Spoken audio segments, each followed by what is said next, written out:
Howdy, folks. Happy Wednesday. Happy hump day. We've got World Junior Hockey tonight and a few other things to discuss. But we will start with our pre-show. Go ahead, Russ. So most of us love baseball movies. A good baseball movie is always fun. But what I've now discovered is with the advent of all these streaming services, there are a lot of bad movies out there. And there are bad ones that get halfway decent ratings. And so I just started viewing one today called Bottom of the Ninth. Now, what's bad about this one, it's got a makings of a bad movie because, for one thing, Joe Manganiello, who's the star, I looked it up. He's never played baseball. He was a football player. He was a volleyball player. He's in it with Sofia Vergara, which is his wife. They were a husband-wife duo for this movie, which is never a great idea, but they did it because they had the money. Some of the other actors in this are ridiculous. Like, one of them is like the cousin of who was on like Joni Loves Chachi. This guy's much older now. Adrian's brother, whatever his name was, his real acting name. He's in this movie. He must have, done it before. About from Rocky, Burt Young, you're talking about? Yeah, Burt Young. He's in this trying to pull himself, acted like a baseball player. The guy who acted Big Pussy is in this. It's like they got every possible New York mob sort of baseball guy to pull up this story about a guy who was going to be a Yankee, but he killed somebody. And now he gets out of jail and he's trying to get back into life. And then he gets into baseball and he's going to be a protege of a guy who you can tell is a jerk. And he's going to play for the Mets because I already turned it off. I watched Joe Manganiello in The Cage, and his batting swing was so exaggerated that I didn't believe he could hit even a baseball on his own. So I had to turn it off. But it just goes to show you that you can screw up a baseball movie. I'd like to get the chance someday because I'm sure they poured a lot of money into this one. And boy, I don't know if you guys saw it, but it's bad. No. I've never had the display. It's on Amazon Prime if you want to watch it. Russ, I wouldn't waste my time. It's like a baseball movie, Mike. I figured I have it on the background. Yeah, but at the same time, you knew. Let's say you already sort of had some clue in on when you kind of looked at the description of it, and then you saw who was in it. There was warning signs. You had warning signs, but you chose to ignore the warning signs. So I'll go more mainstream here, Kev, because when I worked at the movie theaters, there were a slew of baseball movies, and one that was particularly bad was called The Scout with Brendan Fraser and Albert Brooks. I remember that. Yeah. If I paid for this movie, I would want my money back. It was that friggin' bad. Yeah, I've watched it. You know what I mean? But I much different outlook on movies. Like, the way I look about Netflix and stuff. Usually, if I sit down and watch Netflix, I'm just killing time. Right. So I'm just filling space. So like I'm not looking for much, and sometimes I don't get it. So, but so. Sometimes you just turn it on. Kevin, you do sometimes. There's on occasion you have to find something you're like, oh, this is half decent. I mean, sometimes you're surprised. That's for sure. I was hoping to find one that would be like, all right, look, this is a baseball movie I never heard about. It's actually pretty good. Like there was a baseball movie. Can't remember what the name of it is, but it's about a kid who uses a ham radio and he talks to a guy, I think, in the future or whatever. That's not the one with Jim Caviezel and Dennis Quaid, is it? Yeah, I think that's the one. Yeah, what's it called? That was pretty decent. That was okay. Yeah, but he sort of used baseball as a backdrop. Right, but that one was okay. So like that one I found by accident. I was hoping to find another one maybe by accident. I'll give you a slew of bad mainstream baseball movies. Rookie of the Year. With the one with the kid that breaks his arm. I didn't even watch that. That one with Gary Busey and it was just terrible. Randy Johnson was in that thing too. I think Ken Griffey Jr. also, they had cameos in that. I remember the remake of Angels in the Outfield with Ray Liotta and Danny Glover. Yeah. Tony Dan's in that too. Yes. Yeah, I remember that. They're the Fox Detroit just did a recent piece where they wandered around the Detroit Tigers dressing room and asked players what movies they liked. And what came up, which really surprised me, with either one or two of the players, was the rookie. And I always thought that was underrated. That was good. That was a good movie. Yeah, I like that movie. It came out good. The Dennis And the Quaid. other one was No, the Jim Morris. Well, yeah, he was. Yeah. Yeah, Quaid played more. Yeah, and A League of Their Own, which Yeah, for a that bunch was of male. I enjoyed that. That was a Terrific great movie, but you just don't think of major leaguers. Actually, the TV series, not the TV, but the series for A League of Their Own, I'm like 3 or 4 into it. Is pretty good. Yeah, They're I mean, actually doing a good job on that. One other really bad baseball movie that Mike may forget or maybe won't was The Babe, and that was just with John Goodman. Like there were a couple. Here's the thing with Goodman. You thought that I honestly I couldn't pick anybody else who probably would have been good. I watched it just for fun. Hold on. Yeah. I knew when he had to lose weight to play Babe Ruth, that was a problem. I heard that he hurt his shoulder swinging the bat on the set. I knew that was a problem, but I still watched 5 minutes or 10 minutes of it, and they showed him hitting a home run. He hit it straight up in the air in the infield and ran around the bases, and I'm like, that never happened. Yeah, no, the pop up inside the park home Right, run. that never happened. Yeah, no, but I cannot think. Somebody in the chat will know this, but there was the one like Little Big League was terrible, where the kid's grandfather dies and leaves him the Minnesota Twins, and he becomes the manager. There was one where there was a Babe Ruth baseball that was hit in somebody's. I can't think of the name of it. Everybody talks about Sandlot. Sandlot's great. Sandlot's great. That's always listed among major leaguers. That's among their favorite classics. That's a Mike, classic. that's a classic. You're killing. Do you guys remember Cobb with Tommy Lee Jones? Yeah, that was bad. That was bad. That was bad. No, Sandlot is really an institution. It is. Yeah, I don't get that one. Now, for me, it's Field of Dreams. I'll give you one that's on the edge, but it was funny at least. Mr. 3000 with Bernie Mac. That is written by a former tight end for the University of Michigan football team. Oh, okay. Yeah. What was the movie with Mr. Baseball? Tom Selleck. I was going to say in Japan, right? Yeah, that was good because Selleck actually Selleck played baseball. Selleck could play. Selleck played baseball at USC with Tom Seaver. So he looked, and he had the form and everything. I give him that. Yeah, no, I mean, Bad News Bears were great for the first couple, then it got bad. We're gonna go through the whole. We're gonna just break out the whole IMDb. No, because we won't be going forever. We should just start. When you go from Walter Matthau to William Devane in Breaking Training to Tony Curtis in Bad News Bears in Japan, it's like, stop, please. Yeah, Walter Matthau was classic Buttermaker. He was great. Like that, you can't stop that. 42 was very good. 42 was good. And obviously, my favorite is 8 Men Out. 8 Men Out's my favorite too. Yeah, like I said, we're going through the whole IMDb list that we're going here. Yes, and I think, and this, of course, I'll end with a whopper here. I think that Bull Durham is severely overrated. It's good. It's not. Okay. I don't love Bull Durham. I don't hate it. It's not, the end all and be all. It was too. Bull Durham is a very entertaining movie. Yes. It's entertaining. No doubt. Yeah. Entertaining. And you had two people. I think that's what I don't know if you know this, Mike, but that's actually the objective of movies is to be entertaining. So. And it is. As bad as what Russ was talking about in terms of Joe was in Manila. Joe Manganiello, yeah. Tim Robbins couldn't throw a baseball 5 feet the way he was. Who cares? That he's an actor. But Nico Lelouch, though, great one. Clear the mechanism. Let's move on. So. Hello, Hockey World. Today is Wednesday, August 17th, 2022. I'm Anthony Majoni from Sunrise, Philly. I'm Russ Cohen from Sportsology, and I have a Tim Robbins signed baseball because he really does like baseball. Oh, and he's a big hockey player. I covered a game he was in. Kevin Allen, HockeyBuzz. So.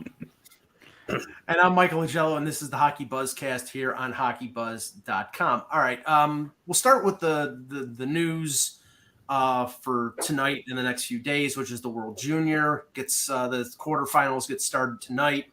Russ, focus maybe on some of the players.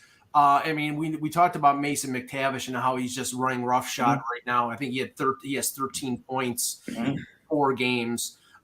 Canada, obviously, they and the U.S. are the top seeds in each particular group. Canada, I believe, plays Switzerland. The U.S. plays Czechia in the first round, and then in the quarterfinals. But some other players other than McTavish that maybe we highlight going into these games.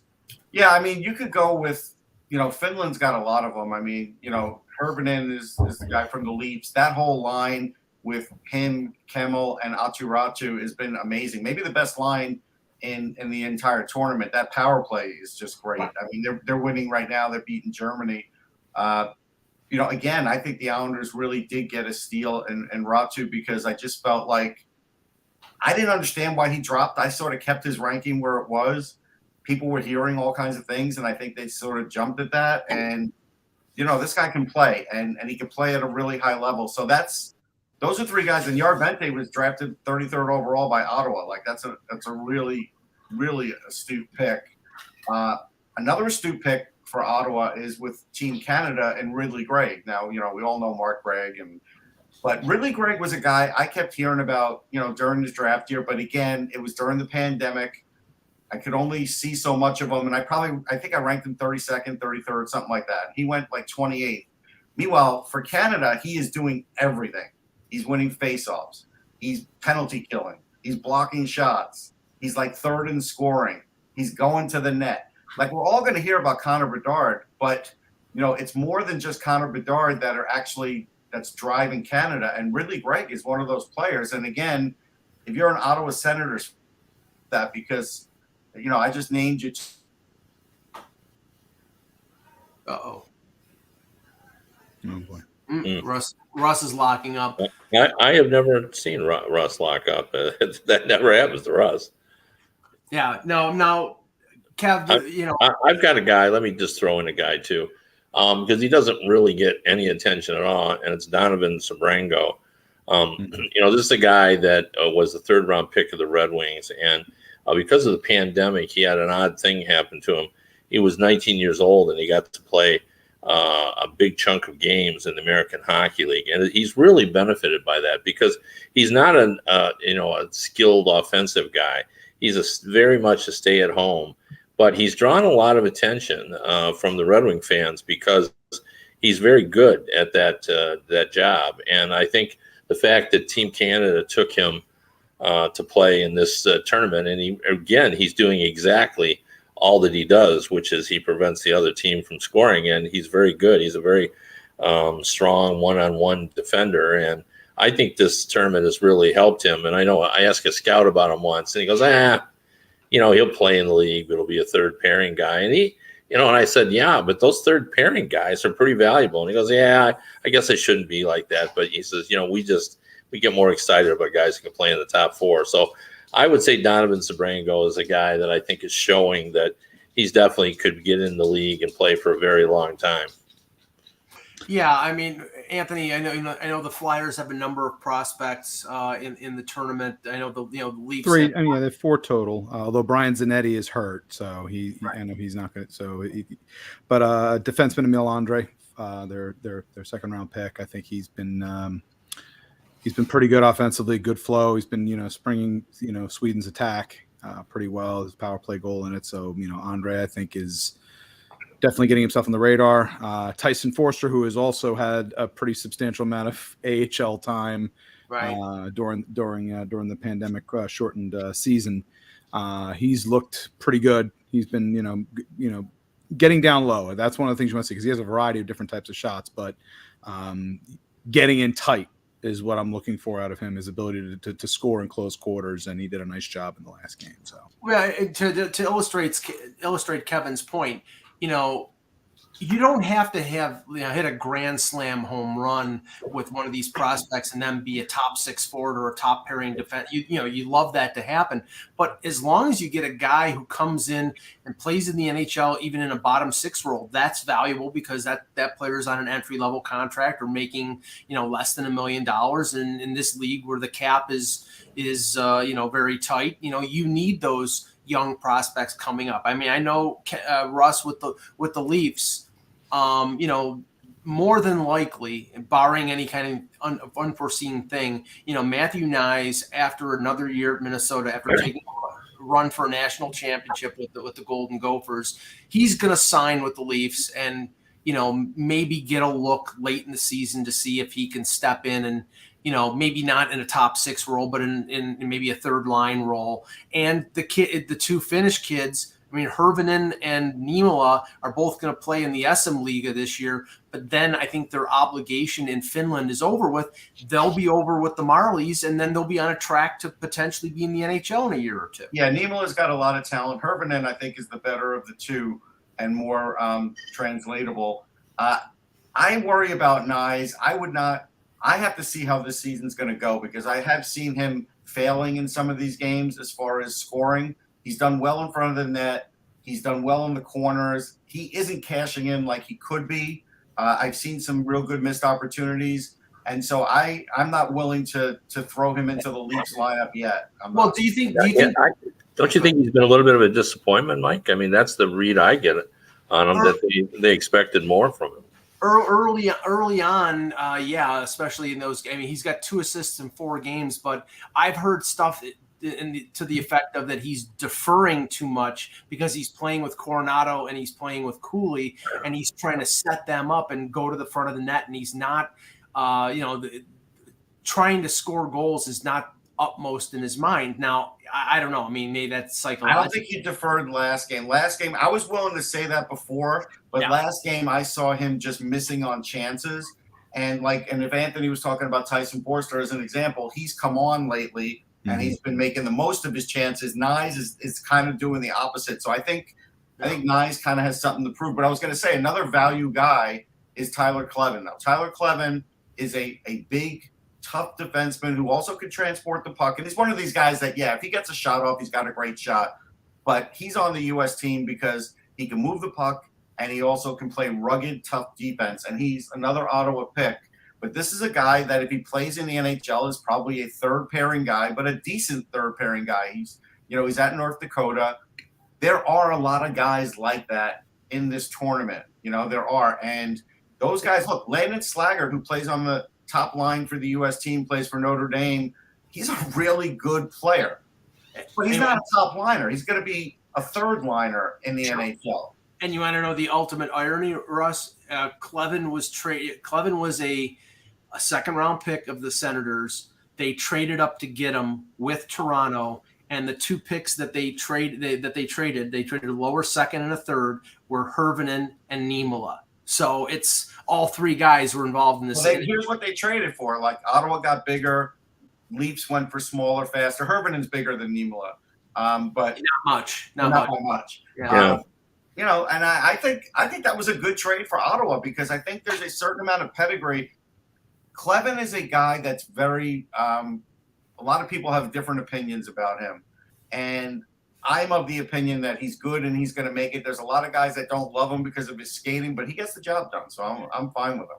Now, to answer your question, Kev, I think so far, it's been a little bit of a disappointment. Nyes, after the way he played at Minnesota last year, the way he played in the Frozen Four, he scored in the Olympics, he scored at the World Junior when it first started. They expected him to blow up. And I said at the development camp, he looked worn down. He's played a lot of hockey, and he looked like he was gassed. And, he even talked about it when he was talking to the media. It was like, I have 3 days off and then I'm going to World Junior camp. I think ideally, he needed the break and he's not getting it, but he wanted to participate because I think he wants to see the U.S. win. So maybe we won't see the real Nyes until his second season with Minnesota in a couple months. So, that might be a contributing factor. Do players his age, though, really get worn down? I don't know. I hear that. I don't know. It just seems. I'm not buying it. No, that's how I feel. Usually, an older player, who's played a lot of hockey. I've seen guys play more games. I can go back to the old days and just say Brian Leach went from college to the Olympics to the NHL in the same season. Yeah. If anybody was going to get worn down, it was probably that guy. Ken Morrow went from playing all those warm-up games in the U.S. Olympic trials to playing like Placid, then going to the Islanders and going through the rounds to win a Stanley Cup. So Answer AEM in the chat room. Brennan Hoffman's really good. He's underrated offensively because, again, on a super talented team. But Anthony and I had a chance to see him play last year. I think it was in the Flyers Rangers prospect game. Yeah, and he was really good. He's fast. He holds on to the puck. He's got some good sandpaper in his game. He has sandpaper too. Really I like him a lot. Plus, I think it takes there's skill, and then you need skill to play with really good players, and he looks great on that line. Yes. Like he can play with exceptional players. Yes, and that's a great point. He is the kind of guy that definitely can play up in competition, and that's something I think the Rangers were counting on when they drafted him, because he was a guy that was a known scorer, but he didn't have a lot of press behind him. He didn't have a big push behind him. So that was a good. I don't want to say it was under the radar because people knew about him, but that was a good pick. I mean, that was and just to answer, I think I got cut off. Coronado's been great. Calgary fans should be happy. I mean, this is a kid from Huntington, Long Island. Like it's not known for hockey, although Long Island's getting better for that. But again, he took a path, and his path right now is doing great. Harvard, Ted Donato knows how to develop players. I'm already seeing a difference in him. He's a point-a-game player in college, which isn't easy to do. And because he can play the left and right side, he really has no weakness on the side he's on. And he's scoring goals. Like, he's scoring big goals. Cooley is helping him to score goals, though. Don't kid yourself. Right. Yeah. Now, this is something that was in our group chat that I wanted to comment on, since it's a rather slow news day. Okay. This was an old advertisement. I don't know. Did you get it from the hockey? They must have Jan shared this, right? Yeah, they must have got it from the Hockey News or one of the old news publications. But okay, these are like the emblems. These are the color combinations that like I was brought up on, and I'll just say this with the Leaf. Like the Leaf one. This is the post 67 Harold Ballard Maple Leaf that they adopted because he didn't want to pay the copyright on the Leaf that they have now, which is, I think, it's the 14-point Leaf. So they changed it to this abomination, and Leaf fans hated this thing for over 30 years until they switched back to the Leaf that they have now. So this thing can be sent to the sun and burned. It's funny. Some of the other ones are pretty good. I first became a hockey fan. It was the last one I caught on to in 72. So I'm used to these colors. The colors are great. I love all of them. But I didn't get my first hockey jersey until I was 15. In 1978 is when I got mine, when the Rangers changed over the logo for the 1 year. I love that logo, and then years later, I spoke to the owner of Mitchell & Ness and got him to bring it back, and it sold pretty well. I'm looking at these. Yeah, they were hard to get. Yeah, I'm looking at these though. They're all pretty much stock almost in terms of their design. Yeah. If you're looking at them, like you definitely the Ranger one but then I'm looking at the other ones. They all have the same sort of thing at the top there with the shoulder. I don't think they're the pro ones because there's too much. These are for kids. These are replicas for kids. But honestly, unless I was going to talk my dad into go to Cosby's next to the Garden where he would commute and spend, I don't know, back then would probably be $100, which he probably wasn't going to do. This is what you ended up with, because it was hard if you were in the U.S. Like X said, hey, he was got Hockey News, whatever. That's great. Not everybody was clued into that. Well, I certainly wasn't for a while. So you didn't get a perfect hockey jersey as a U.S. fan for a long time. Here's where I got lucky, Kev. Since Buffalo is a border town, I was fortunate to be able to go across the border to Fort Erie, and Tom Reed Sports. Tom Reed was a former Minnesota North Star player. He had an apparel or a pro shop there, and he sold NHL stuff, and I could get stuff that was sold in Toronto from there. So I got jerseys because in Buffalo I was getting stuff like this, which was like, back then it wasn't made in China, but it may as well have been because it was like second rate stuff. Wasn't Reed's store too a big advertiser in the Hockey News? It seems to me it was. Yeah. I think he was in all the major publications. One point I would make And it's so different now because it's such a, an unveiling now when someone brings out a new, like when the Kraken announced, what their jersey was like. It was a really big deal. But I remember when the expansion, 67 expansion, so they went from 6 to 12 teams, and the uniqueness of seeing NHL jerseys that weren't the original 6. Like people loved every jersey. Like they just that's just, the California Golden Seals, the Kings, whatever, the Blues, like every jersey just seemed like wow, that is so cool. I would argue that if you unveiled that group now, there would have been heavy criticism of some of those jerseys. Yeah, just to give people an example though, like when I was like 9 and 10, 11, if you wanted to get pro anything, it was hard. Like most of the time your mom was taking you shopping into like regular stores. And if I wanted Mets or Yankees, I could get something pretty decent. I remember one time I got a Phillies powder blue because it was marked down. And I'm like, yeah, the color's cool. And so I had that as like a 9-year-old because it was different. But, unless you were shopping in the back of a catalog, there weren't that many places you could go and get like a true pro jersey for a long time. This is how old this advertisement is. The jerseys or whatever, sweatshirts or hats, the price is $3.99. So, we're talking $100 easily for a jersey now. Like there used to be this jacket that you could get an AL jacket or an NL jacket, and it had a baseball, and it had every team listed. Every team's logo, I remember. No logo, but there weren't real logos on them. They were all like baseball stitched. They may have had a minute logo. I can't remember. But that thing was around for like half of my childhood. Wasn't the big wasn't Modell's the big one that it was Modell's was big sure. Here in Yeah. New York. Yeah, but that was in Philly. I didn't have Modell's in New York. All I remember when growing up as a kid, as a Flyers fan, was the Modell's logo was behind the net all the time. So I used to make these cardboard sort of things before video games to play like sort of floor hockey, and we actually would like do the boards, and the Modell's would be right in the back. Yeah, Herman's was like the answer to Modell's in the New York area. Mm-hmm. Yeah. Now, until they moved over and they were everywhere. No, and I'll just say this. I have had a issue with the quality of the Fanatics stuff that has been sold for Major League Baseball or for other outlets, and now they're taking over the NHL. I would hope that it's better quality than it's been, but I saw Fanatics t-shirts. Yeah, I saw Fanatics t-shirts for the Heritage Classic, for the Buffalo-Toronto Heritage Classic, and even if I was a fan, still I don't know if I would have bought it because I just didn't think it was it looked like a quality garb. It would just. Yeah, we'll find out in a year, or was it 2 years? I'll give them the benefit of the doubt, but we don't know. They don't have that part of the business yet, but I'm sure they're heading that way. Mm-hmm.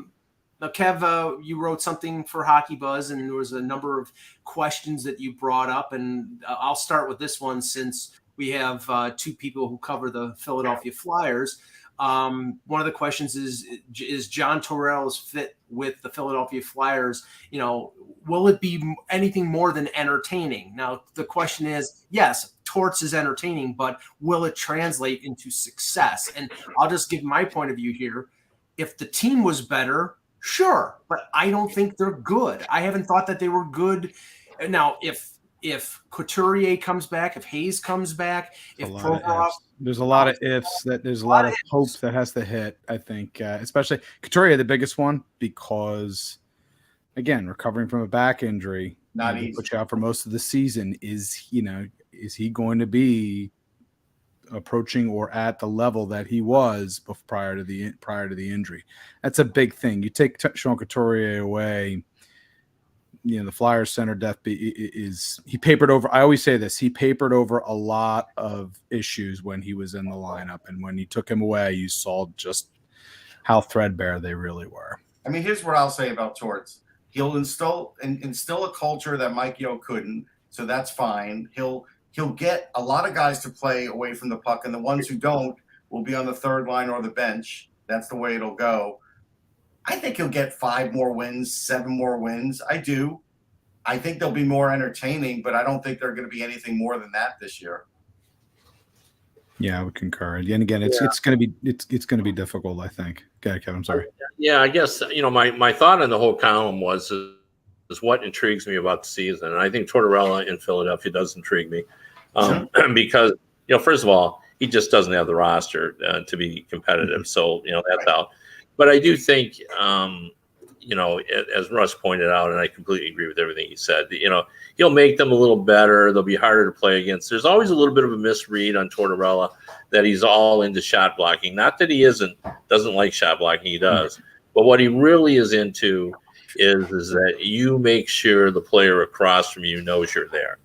And, he wants you to take away time and space from everyone. He wants you to put pressure on that guy across from you. And he wants you to be engaged the entire game. Not most of your shift, parts of your shifts, but all of your shifts.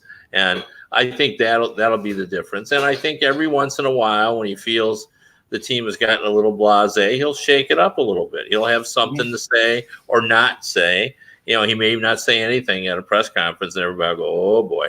Right. Torres is mad. What did he say to his players? And there's one other thing that I don't like about him, Kevin. He doesn't do it as much anymore. It was very pronounced with the Rangers, but he still does it. When he doesn't mind his team playing in their own end, as long as they have the puck and they are blocking shots, but it does put a lot of pressure on the goalie. And I always felt like towards his system, because of that, as long as they have the puck, still the goaltenders are under siege a lot of times. Yeah, no, I don't doubt it. And he's a rare coach where, and I've talked about this before. Once Harry Sinden once said to me early in my career, I hate it when coaches say, well, you can't blame the goalie because we gave up 47 shots. And Harry said, I can blame the goalie because I pay him to be good in those situations. He said, I don't pay my goalie to be ordinary, to stop the shots that we expect goalies to make. I pay him to when we're under siege to be the difference. And Tortorella is a Harry Sinden type coach. He will blame the goalie. He will say, I need my goalie to be better. And he'll say it more than once. He'll get on the goalies for not stepping up when they need him most. And he's one of those guys that it's not just the number of saves, but when you make them. And he's looking for you to make that big saves, and that's his accountability with goalies. I don't think as many coaches do that with goaltenders. I think they sort of accept their fate, with their goalies, but he doesn't. He expects them to step up as well. And considering, obviously what happened a couple of seasons back with Alain Vigneault and Carter Hart, I think one of the things is going to be key is, consistent messages across the board right from day one. What's going to happen that if, something is said, there's a rhyme and reason for it. And it isn't just, a sudden turn of direction. I think and this is going to be the year where he's going to, as much as he said during his early press conferences here that, I'm looking for, culture is sort of a buzzword, but at the same time, this first year, he's got at this point, there's going to be guys he's going to be looking for, like, as in who are my guys going forward? There's right. Certain players in this team that he's going to probably suss out fairly quickly. Whether he gets public about that, I almost feel like probably maybe not as much, but he may, sometimes certain players that are expected to be better. If you watch him on the bench, though, you'll know. He may not say it publicly, but no, he won't do it. I think it'll be on the ice, which is honestly the right place to do. Is at the end of the day the right place if you're going to make corrections. That's what needs to be made. You guys should start practicing now that make sure you get John's vernacular down. It's not culture with him; it's standard. Standard. He did say that. He will tell you that. Yeah. If you work on, he's establishing a standard, not culture. He has also terminology. I was talking with Brian Hedger about this from Columbus, and he said there's certain phrases like power play things. If you mention a certain thing, he's gonna. He hates certain phrasing. Yeah, he does. There's phrasing he does not like. He does not think it's representative of what he's trying to accomplish. And that's why, although he's tolerant of culture, but he prefers standard. Mm-hmm. He's establishing a standard, not a culture. I just want to see what happens if somebody scores a Michigan goal against the Flyers. I want to see what the reactions are. Yeah. Well, it would be better if the Flyer scores the Michigan goal. That's what I was going to say. I don't Imagine know if the if Flyer it would be player better. scores That's the the funny Michigan thing. goal. That's far, to me, Russ, that would be far better copy. I don't That know would be if they'll hilarious. attempt it. I don't think anybody will attempt it knowing how he hates it. Well, I remember, I hope I'm not mistaken on this, but the kid that the Anaheim Ducks didn't qualify out of the development. Sonny Milano. Milano, Sonny, I think, did the between the legs and scored a goal under John Tortorella, and John had a lot to say about that goal. He did. Now, sticking with the goaltending theme here, okay, Kev, this is going to be something that we talk about all next season. Yeah. You know my point of view, but I'll reiterate it after we go around the horn. Yeah.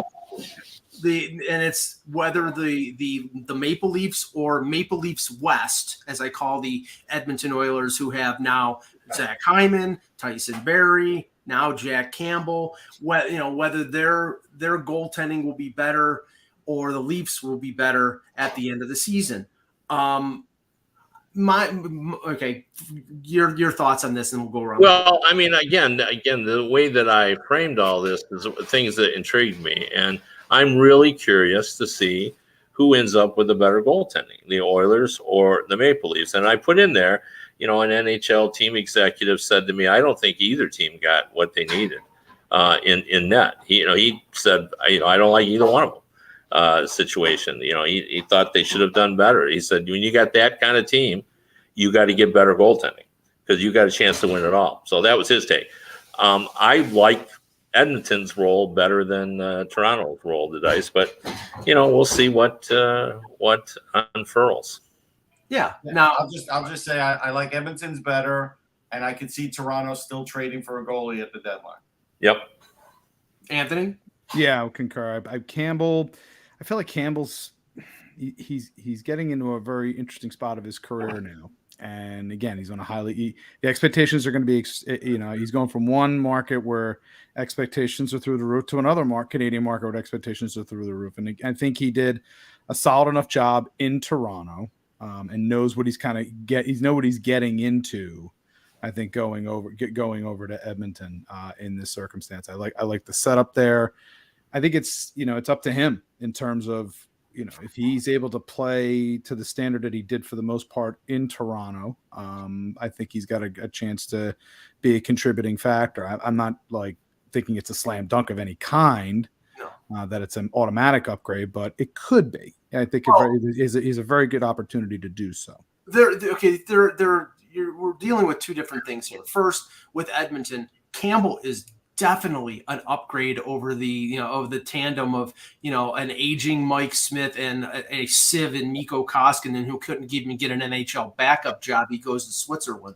That's not the point. The point here was Campbell was looking for a 5-year deal at a certain amount that the Leafs couldn't afford, and they didn't believe that he was a significant, that there was a step above what he had already given them. I look at Toronto. And as much criticism as there's been of their defense, of their team defense, and specifically their blue line blows away Edmonton's. Their blue line is much better than Edmonton's is right now, especially after Duncan Keith retires. I mean, Darnell Nurse is a really good defenseman. I think Bouchard is really good. But then after that, it really drops down. And the Leafs have a former Norris Trophy winner on their third pairing in Giordano, who proved last year he wasn't over the hill. He was still playing quality hockey. So I think their defense is better, and that takes a little bit of the pressure off of a guy like Murray and a guy like Samsonov. But, if Murray gets hurt, which is what, they're gambling, they're rolling the dice on him not getting hurt again. If he does get hurt again, then it's up for grabs. I mean, if you want to use numerical values, I think Edmonton's goaltending will be around 15th in the league, and the Leafs will be 20th. I mean, if that's the case, then then maybe just again for Edmonton, they need credible goaltending. It's the idea that you make enough stops so that your strength's the other way, are able to tip the balance. And Russ, there's almost as much of a chance that Stuart Skinner steps up and plays better than Campbell. Yeah, I don't think it's going to happen, but I mean, he played very well in a small window. Yeah, but I don't think that's going to happen. Yeah, but and just like if Murray gets hurt, then it's going to be on Samsonov in Toronto. So, both organizations, and Julian in the chat say watch out for Broberg is a really good young prospect. He's got to prove it. He's not good defensively. He's not. That's the thing. He's an offense. And Edmonton's got a few guys like that where he's an offensive defenseman. He's an offenseman. Still got a lot of work to do in terms of his own end of the ice. Yeah. So I wouldn't. But he is a great skater, and if he has the puck, he can. And here's the thing: the way Edmonton plays. If you're trying to overwhelm teams offensively, that can work, but you still have to be able to cover credibly in your own end too. And Anthony, I know you need to go, but I'll just finish off with this, and then we'll end the show. Kevin says, wondering how many goals Austin Matthews will score this season. He scored 60, which he's the all-time single season goal scorer for the Leafs. And he is 24 going on 25 years old. There is no limit. And Kev, he's motivated because this July they can sign him to the extension. And I'm not going out on a limb to say the Leafs will try to get him signed before July the 1st, because like John Tavares, he's got a no move clause in the last year of his deal. And if he wants to walk somewhere, if he wants to test free agency, which I don't think he does, but I think if he does, they're sort of locked in on the final year once July 1st passes. Yeah, so technically they can't negotiate before July 1, but they can negotiate before July 1, but they can't sign the deal. Yeah. But he couldn't. The price on him is going to be incredible. It's going to be somewhere north of $13 million, 13, 14, 15. Will it be 20%? It's really going to be phenomenal. There's no doubt that Connor McDavid is the most dynamic player in the league. There's no question of that, just what he can do at high speed. But I'm not so sure Austin Matthews isn't right there with him in terms of what he can do for your team and the power he has, the best goal scorer. I mean, I'm not going to take anything away from Ovechkin. We're just going to call him the best goal scorer because he's done it for so long. But Austin Matthews is the American Ovechkin. You look at the number of goals he has in a short period of time, 259 goals he's already got. That's Ovechkin-esque. There's no doubt about it. So it's 65, 70. I'd love to see him flirt with 70. I'd bank on the under, but yeah. Yeah, we need a 70-goal scorer in this league. You see, like GSM says, as of right now, Matthews is a regular season player. Listen, it's not always all. Thank you for the low-hanging fruit. Yeah, I mean, you could have said that after last season, after they lost to Montreal, where he didn't show up in the final 3 games.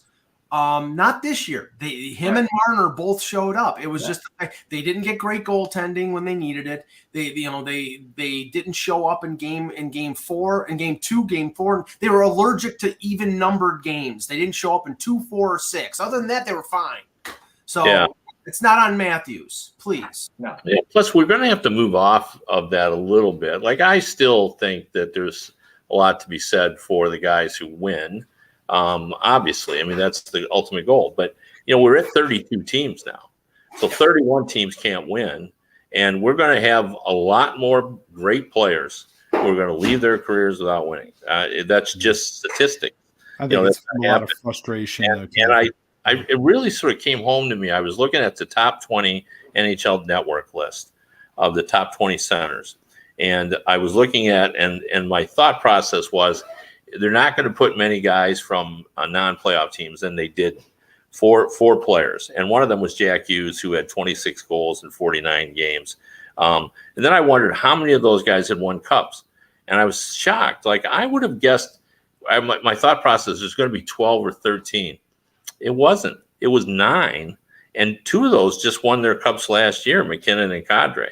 Yeah. So had they not won, it could have been 7. Like that, to me, that seems like a low number for the best centers in the league. So I don't know. I think it's going to be much harder. We're going to have a lot more people that leave their careers without cups just because we just have way too many teams now. Well, so I think the problem, obviously, Kev, is the fact that it's not that they will not want a cup; they haven't won a round. That's the key. Yeah, I think if you get a couple rounds under his belt, you get to a conference final, then the conversation. I think that. Yeah, but you're still going to hear he hasn't won. You you're going to hear that now. He hasn't won. So not necessarily Matthews, but with the thing, I think we're going to have to move off of that a little bit. So yeah. All right, great show, guys. We'll be back next week with another edition of the Hockey Buzzcast. For the departed Russ Cohen, for Anthony Mangione, for Kevin Allen, I'm Mike Agello. Thanks for watching, and remember, without the buzz, it's just